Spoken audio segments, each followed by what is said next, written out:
সবাইকে টুনাটুনির ঘর থেকে অগ্রিম ঈদের শুভেচ্ছা।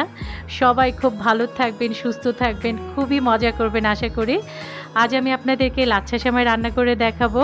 অনেকেই লাচ্ছি সেমাই রান্না করতে গেলে পারফেক্টভাবে রান্নাটা হয় না, দেখা যায় অনেক সময় দুধ কম হয়ে যায়, দুধটা বেশি হয়ে যায়।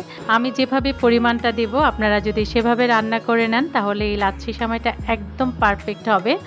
এরকম দেখেন আমারটা কিন্তু খুবই পারফেক্ট হয়েছে। আজ আমি 100 গ্রাম সেমাই রান্না করব। এখানে 200 গ্রামের প্যাকেট আছে, এখান থেকে 100 গ্রাম সেমাই আমি নেব। আর যারা কম বেশি রান্না করবেন তারা অবশ্যই পরিমাণটা বাড়িয়ে কমিয়ে নেবেন। 100 গ্রাম সেমাইয়ের জন্য লাগবে হাফ কেজি দুধ, আর দুধটাকে ঘন করার জন্য দিয়ে দিলাম হাফ কাপ গুঁড়া দুধ। যদি লাচ্ছা সেমাইয়ের দুধটা ঘন হয় তাহলে লাচ্ছা সেমাইটা খেতে বেশি ভালো লাগে। তো আমি গুঁড়া দুধ দিয়ে ঘন করে নিচ্ছি। আর যারা লিকুইড দুধ দিয়ে করতে চান অবশ্যই দুধটাকে জাল করে একটু ঘন করে নেবেন, তাহলে খেতে বেশি ভালো লাগবে। যেহেতু আমি লিকুইড দুধের সাথে গুঁড়া দুধটা মিশিয়ে নিয়েছি সেহেতু আমাকে খুব বেশি জাল করতে হবে না, 2-1টা বলক তুলে নিলেই হবে।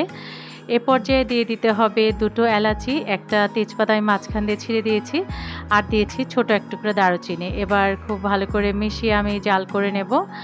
যখন একটু বলকটা উঠে আসবে এরকম চতুর্দিক থেকে তখন চিনি দিয়ে দিতে হবে। আমি হাফ কাপ চিনি দিয়েছি, আপনারা আপনাদের স্বাদ মতো চিনিটা দিয়ে দিবেন। লাচ্ছা সেমাই ছাড়া তো আসলে ঈদে কিছুই কল্পনা করা যায় না, মানে ভীষণ মজা লাগে এটা খেতে। ছোট বড় আমরা সবাই কিন্তু ভীষণ পছন্দ করি এই সেমাইটা খেতে। এই ঈদে আপনারা অবশ্যই বাসায় ট্রাই করবেন, কেমন লাগলো খেতে কমেন্টস করে জানাবেন। 100 গ্রাম সেমাই আমি প্রথমে একটা বাটিতে বিছিয়ে নিয়েছি। এবার দিয়ে দিলাম কিছু কিশমিশ, ভালো করে একটু ছড়িয়ে নিব। ঘন করে রাখা দুধ ঢেলে দিতে হবে, আর দুধটা কিন্তু গরম গরম দেওয়া যাবে না, দুধটাকে আমি ঠান্ডা করে নিয়েছি। এমনভাবে ঠান্ডা করবেন যেন একটা আঙুল কিছুক্ষণ আপনি দুধের ভিতরে ডুবিয়ে রাখতে পারেন। যখন এই পর্যায়ে আসবে দুধটা তখন লাচ্ছি সেমাইয়ের সাথে মিশিয়ে নিতে হবে।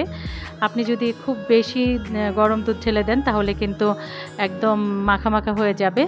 আর সাথে সাথে কিশমিশ বা পেস্তা বাদাম দিয়ে আপনারা ডেকোরেশন করবেন না, 10 মিনিট পরে যখন সেমাইটা একদম এরকম ঘন হয়ে যাবে তখন ডেকোরেশন করে নেবেন। আর যদি সাথে সাথে দিয়ে দেন তাহলে কিন্তু ডুবে যাবে, উপরের বাদাম আর কিশমিশগুলো দেখতে এত সুন্দর লাগবে না।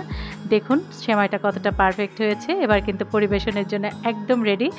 আর যে গরম পড়েছে এবার ঈদে কিন্তু প্রচুর গরম থাকবে, আপনারা আগে থেকে রান্না করে ফ্রোজেন করে রাখবেন। আর একদম ঠান্ডা ঠান্ডা ঈদের দিন নামাজের আগে পরিবেশন করবেন, দেখবেন সবার কলিজাটাই ঠান্ডা হয়ে যাচ্ছে।